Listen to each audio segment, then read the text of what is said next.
పరిశుద్ధాత్మ పొందుకున్నారు అనడానికి గుర్తు అన్య భాషలని బైబిల్ చెప్తుంది కదా. మరి అన్య భాషలు మాట్లాడలేకపోతే పరిశుద్ధాత్మ లేనట్లేనా? మొదట చెప్పినటువంటిది లేదండి బైబిల్ ఎక్కడ. అంటే పరిశుద్ధాత్మను పొందుకుంటే కనుక మీరు అన్య భాషల్లో మాట్లాడతారు, ఇది గుర్తు అని ఎక్కడ లేదు. మీరు ఎక్కడి నుంచి తెచ్చారో నాకు తెలియదు. మరి అయితే నేను దాన్ని వదిలే ఇట్లా మీకు అన్య భాషల గురించి టోటల్గా లైట్ పిక్చర్ ఇస్తాను, మీరు వినేసేయండి. ఓకే, పూర్తిగా బైబిల్లో భాషల్లో మాట్లాడటం అనేది రెండు రకాలు. బైబిల్లో భాషల్లో మాట్లాడటం అనేది రెండు రకాలు. బై నేను ఎవరినో చెప్పుకుంటే కనుక నా మాట మీరు వినొచ్చో లేదో డిసైడ్ అవుతారు. అర్థమైందా? నా పేరు ఎడ్వర్డ్ విలియమ్స్. అర్థమైందా? మా నాన్నగారి పేరు సువర్ణ సత్యదాస్ గారు. మాది ఏలూరు సువర్ణ సత్యదాస్ గారు. ఇండియన్ పెంటికోస్టల్ చర్చ్, భారతదేశంలో ఉన్న పెంతుకోస్తు సంఘాన్ని మొట్టమొదటిగా రిజిస్టర్ చేసింది మా ఊర్లోనే.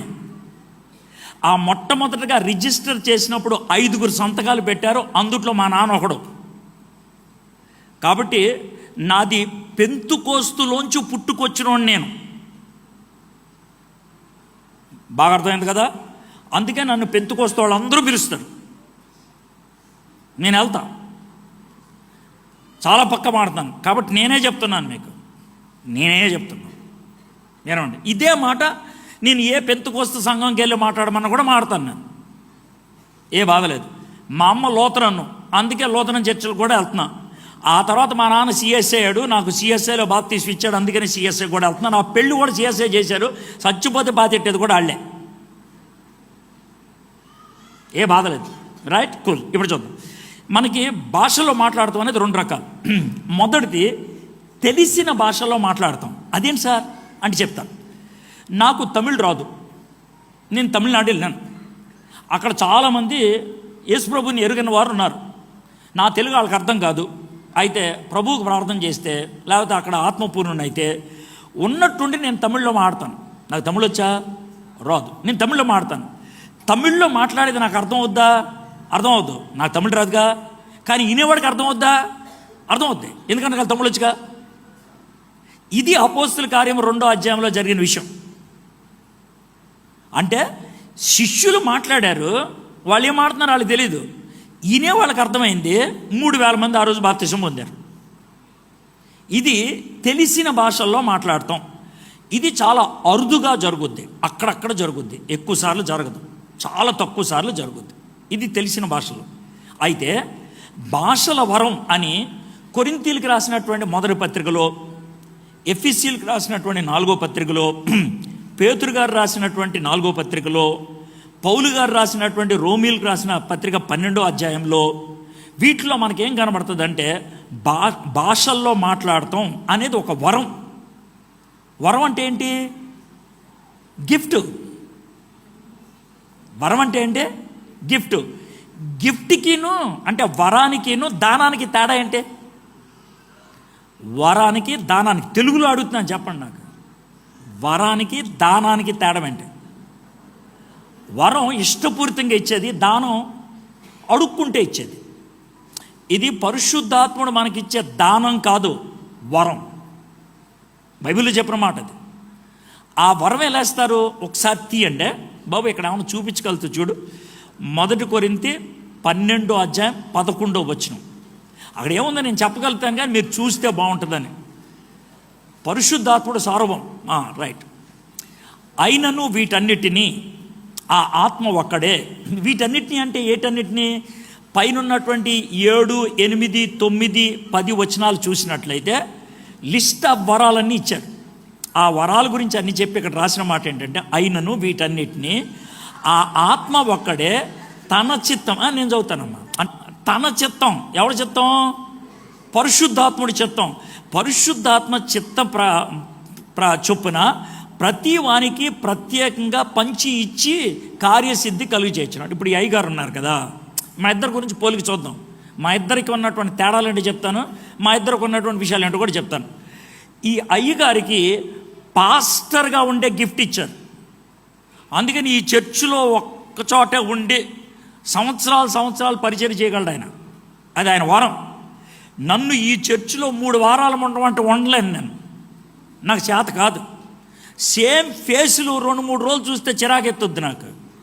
ఎందుకు సార్ అంటే నా వరం అది కాదు, నా తిరిగే వరం, ఆయనది ఉండే వరం. అది ఆయనకిచ్చిన వరం, ఇది నాకు ఇచ్చిన వరం. దేవుడు నాకు 3 వరాలు ఇచ్చాడు, అంటే పరిశుద్ధాత్ముడు. నేను అడిగితే ఇచ్చింది కాదు, ఆయన ఇచ్చాడు నాకు, నేను వాడుకుంటున్నాను అట్లనే. అర్థమైందా? మొదటిదే నేను బోధిస్తాను, ఇప్పుడు నేను బోధిస్తున్నానుగా, బోధిస్తాను. రెండోది సువార్త చెప్తాను, నేను బోధిస్తాను, ప్రీచ్ చేస్తాను, టీచ్ చేస్తాను. మూడోది ఈ 2 మీకు బయటికి కనబడితే, బయటకు కనబడకుండా ఈ 2 పని చేయడానికి వెనకాల నుంచి ఒక పని చేస్తూ ఉంటుంది. దాన్ని ఏమంటారంటే, దేవుడు నాకు గిఫ్ట్ ఆఫ్ నాలెడ్జ్ ఇచ్చాడు, నాకు ఇచ్చాడు దేవుడు అని. నేను కాళ్ళు ఎగరేసుకోవట్లా, ఆయన ఇచ్చాడు అంటున్నా. నాకు గిఫ్ట్ ఆఫ్ నాలెడ్జ్ ఇచ్చాడు కాబట్టి వాక్యాన్ని చదువుతున్నప్పుడు దాన్ని విశ్లేషించేటువంటి వరం దేవుడు నాకు ఇచ్చాడు, దాన్ని అర్థం చేసుకునే వరం నాకు ఇచ్చాడు. ఎందుకు ఇచ్చాడు సార్ మీకంటే? మీకు బోధించడానికి. మాకెందుకు ఇవ్వలేదు అని అంటే మీకు వేరేది ఇచ్చాడు కాబట్టి. మీకు అర్థమైందా? ఇప్పుడు అందరూ బోధకులు అయితే వినేవాడు ఎవడక? అందుకే కొందరిని బోధకులు నన్ను చేశాడు అలాగ. సో అదే విధంగా ఈ 1 కొరింథీయులకు రాసినటువంటి పత్రిక 12వ అధ్యాయంలో కొంతమందికి భాషల్లో మాట్లాడే వరము అని రాసుకుంటూ వచ్చాడే. ఈ భాషలు తెలిసిన భాషలు కావు, జాగ్రత్తగా ఇందాక చెప్పానే, అది కాదు. ఇది తెలియని భాష. తెలియని భాష అంటే ఎవరికీ తెలియదు. ఆ భాష ఎవరికీ తెలియదు కాబట్టి ఈ భాషల వరానికి రకరకాల పేర్లు పెట్టారు. పరలోకపు భాషని, దేవదూతల భాషని, అన్య భాషని, ఇలాంటి పేర్లు పెట్టుకుంటూ వచ్చారు. మనకు అర్థం కాదు కాబట్టి ఇవి భాష. ఈ భాష పరలోకంలో మాత్రమే మాట్లాడతారు, ఇక్కడ ఎవరు మాట్లాడరు కాబట్టి ఈ భాష మాట్లాడే వరం ఉన్న వాడికి 2వ వరం కొన్నిసార్లు ఇస్తాడు. ఏంటది? దాన్ని అర్థం చెప్పే వరం. కొంతమందికి ఉండనప్పుడు ఏం చేస్తారంటే, అర్థం చెప్పేవాడు ఎవడన్నా వచ్చేదాకుండి వాడు వచ్చిన తర్వాత ఇదిరా నాకు వచ్చింది భాషలు అని చెప్తే వాడు అర్థం చెప్తాడు. అందుకే 1 కొరింథీ 14లో ఏమంటాడంటే, సంఘంగా మీరు కూడుకున్నప్పుడు నీకు భాషల వరం ఉంటే మాట్లాడు, నీకు అర్థం చేస్తే కానీ చెప్పాయి. నీకు అర్థం తెలియకపోతే ఎవరికైనా అర్థం చెప్పడం వచ్చా అని అడుగు, రాదు అంటే కానీ నోరు మూసుకొని కూర్చో అన్నాడు. ఇది పౌలు గారు చెప్పిన మాట, నేను కాదు. ఇది వరాల గురించి ఉన్నటువంటి విషయం. అయితే మీరు ఇందాక అడిగినటువంటి ప్రశ్న ఏంటంటే, నేను ఆత్మ నింపుదల ఉంటే కనుక అన్య భాషల్లో మాట్లాడటం సూచన అని అన్నారు కదా, ఎక్కడ రాయలా. పైగా భాషల్లో మాట్లాడే వరం కొందరికి అని రాశారు, కొందరికి. అర్థమైందా? పరిశుద్ధాత్మతో నింపబడినప్పుడు ప్రజలు కేవలం భాషల్లోనే కాదు, రకరకాల పనులు చేయటం చేశారు. మీకు ఒక చిన్న విషయం చెప్తాను. 2వ అధ్యాయంలో ఆత్మపూర్ణుడయ్యాడు కదా ఎవరు? పేతురు గారు. 3వ అధ్యాయం ఆత్మపూర్ణుడైనప్పుడు ఆయన ఏం చేశాడంటే, కుంటోని చూసి అరే లేచినాడోరా అన్నాడు. అప్పుడు భాషలో ఏం మాట్లాడరా, తెలుగు ఆడికి అర్థమైన భాషలో మాట్లాడు, లేచినాడోరా అన్నాడు. అర్థమైందా? అదే పేతురు గారు 4వ అధ్యాయంలోకి వచ్చేప్పటికి సెన్హెద్రిన్ సభ మధ్యలో ఉన్నప్పుడు ఒకసారి చూపిస్తారు. అదే సెన్హెద్రిన్ సభ. ఏది? అపోస్తుల కార్యం 4వ అధ్యాయం. అపోస్తుల కార్యం 4వ అధ్యాయం రఫ్గా 7వ వచనం దగ్గర ఉంటుంది సార్. నాకు స్టోరీలాగా గుర్తుంటుంది కాబట్టి కరెక్ట్గా రెఫరెన్స్ చెప్పలేను. చూపించండి ఒకసారి 7వ వచనం, రఫ్గా 7వ వచనం. అది 7లోనే 8లోనే ఎక్కడ ఉంటుంది. 7 కాదండి, 4వ అధ్యాయం 7వ వచనం. 4వ అధ్యాయం 7వ వచనం. రఫ్గా 7వ వచనంలో ఉంటుంది అన్న. అందుకని వారు పేతురుని యోహాను మధ్య నిలబెట్టి, మీరు ఏ బలం చేత ఏ నామను బట్టి దీన్ని చేసి తినని అడగా. నెక్స్ట్ వచ్చిన చెప్పండి. పేతురు పరిశుద్ధాత్మతో ఆ తర్వాత భాషల్లో మాట్లాడాల. ఇప్పుడు ఇక్కడ ఆత్మతో నింపబడ్డాడు కదా, ఆత్మతో నింపబడి భాషల్లో మాట్లాడాల ఆయన. వాళ్ళకి యేసు ప్రభు ఎందుకు దేవుడో, లేకపోతే ఏ అధికారంతో ఈ స్వస్థత చేశాడో లాజిక్ ఇచ్చుకుంటూ వచ్చాడు ఆయన భాషల్లో మాట్లాడాల. నేను ఊరిని ఒక మచ్చుక్కి చూపించాను. ఇలాంటి అపోస్తుల కార్యంలో 10-15 చూపించగాను. ఏది? ఆత్మపూర్ణులై భాషలో మాట్లాడకుండా ఉండటం. ఇక్కడ పైగా పరిశుద్ధాత్ముడే చెప్తున్నాడు ఏమని, వీళ్ళు ఆత్మపూర్ణులైది అని. కాబట్టి ఆత్మపూర్ణులైతే కనుక ఖచ్చితంగా భాషల్లో మాట్లాడాలి అని యొక్క సూచన లేదు. భాషల వరం ఉందా? ఉన్నది. భాషల వరం కొంతమందికే. భాషల వరంలో 2 భాగాలు. ఒకటి భాషల్లో మాట్లాడటం, రెండోది భాషలకు అర్థం చెప్పడం. రెండూ తెలిస్తే కనుక పబ్లిక్గా ఉండి ఓటే చేస్తే కనుక ఇంట్లో కూర్చొని మూలలో ప్రార్థన చేసుకో.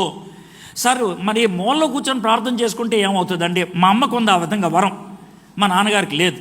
మా అమ్మగారు భాషలో ప్రార్థన చేసేది, కానీ ఎప్పుడు మా అమ్మ పబ్లిక్గా ప్రార్థన చేయటం నేను చూడలేదు. ఏది భాషల్లో పొద్దున్నే 4 గంటలు వేసి ప్రార్థన చేసేది, 1:30 దాకా.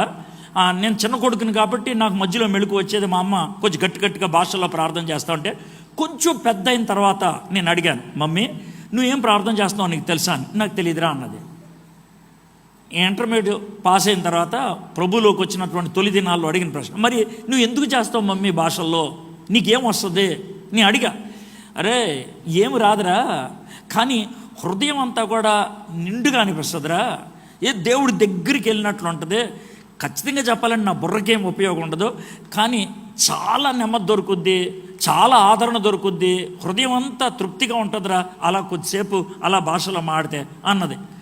నేను ఆ తర్వాత పౌలు గారు 14వ అధ్యాయంలో 1 కొరింథీయులో రాసినప్పుడు ఆయన కూడా అదే అన్నాడు, నీ బుర్రకేం ఉపయోగం ఉండదో, నీ ఆత్మ మాత్రం నింపుగా ఉంటుంది అనేది. బాగా అనిపించింది. ఇది సింగిల్గా లోన చేసుకునేటువంటి కానీ పబ్లిక్గా చూపించుకునే పెర్ఫార్మెన్స్ కాదు, ఇది రిలేషన్ సంబంధించిన విషయం.